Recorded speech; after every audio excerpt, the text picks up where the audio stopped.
કોઈના ઉપર વિશ્વાસ ના કરતા, કોઈના ઉપર વિશ્વાસ ના કરતા. પણ તમારી કુળદેવી કદાચ ખોડિયાલ, બ્રહ્માણી કે કાળકા હોય ને એના ઉપર જીવથી વધારે વિશ્વાસ કરજો.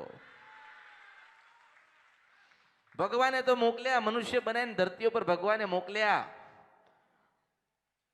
અને મનુષ્યની યોનિમાં આયા એટલે દુઃખ આવ્યું, સુખ આવ્યો.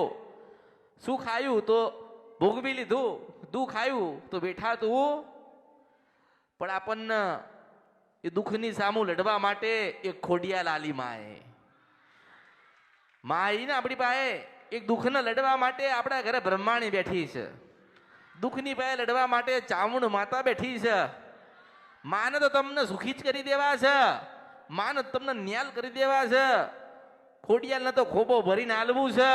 મારો વિશ્વાસ એ જ મોટો થતો નથી. ચાદરના જેમ ફેલાય દો વિશ્વાસ તો ખોબો ભરીને ખોડિયાલ આશીર્વાદ આલશે.